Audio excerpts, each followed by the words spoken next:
Stepmom, it's interesting, but we need to stop. I don't want Dad to find out, said silently in a hideous voice by Ethan. Don't hurt my feelings, Ethan. You are the only one I have, said Clara, his stepmom. Welcome to Danny Folktale. Make sure to subscribe and sit back to enjoy this wonderful tale. Clara had been Ethan's stepmom for 3 years. She married his dad, Thomas, after Ethan's mom passed away. At first, Clara tried her best to fit into their family. She cooked meals, helped Ethan with his homework, and even attended his soccer games. But as time went on, things started to feel off. Thomas was always busy with work. He'd come home late, eat dinner alone, and go straight to bed. Clara felt ignored, and Ethan felt like his dad didn't have time for him anymore. The house, once filled with laughter, now felt empty and cold.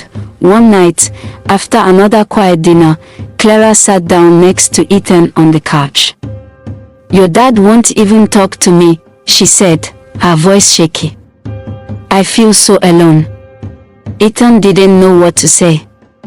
He felt alone too, but he didn't want to make things worse. "Maybe he's just tired," Ethan replied, trying to sound hopeful. Clara sighed. "Maybe. But it's nice to have someone to talk to." "Thanks for listening, Ethan." That was the first night things started to change.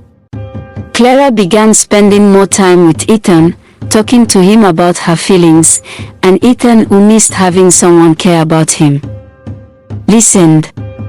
But soon, their conversations turned into something else, something Ethan knew was wrong. You won't believe what happened next.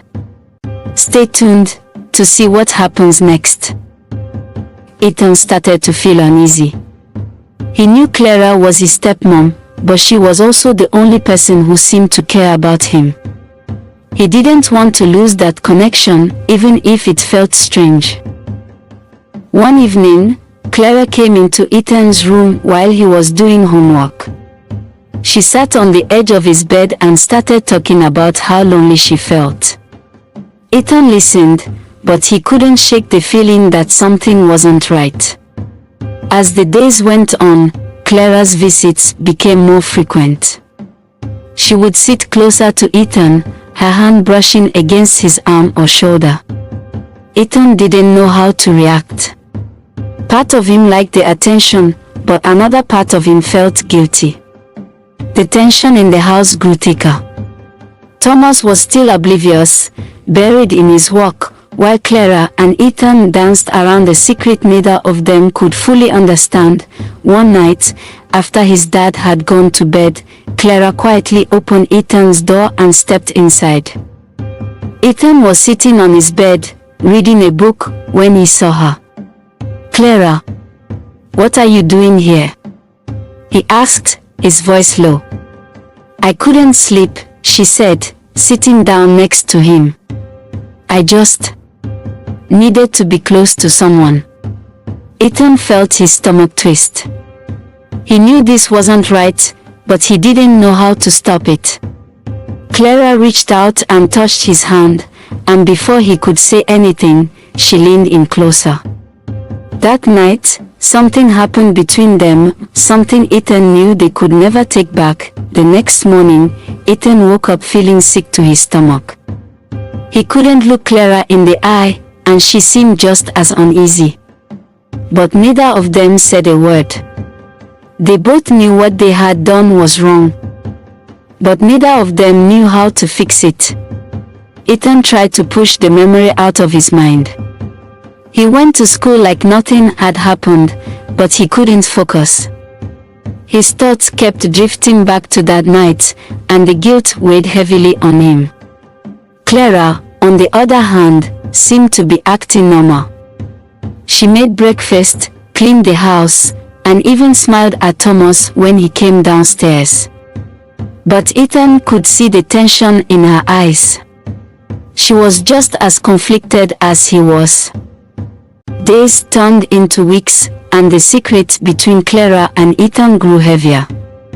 It started with late-night conversations, then innocent touches, and eventually, moments of intimacy that neither of them could explain. Ethan felt trapped.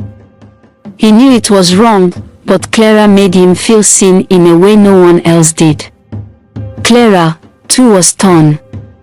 She knew she was crossing a line, but the loneliness was too much to bear.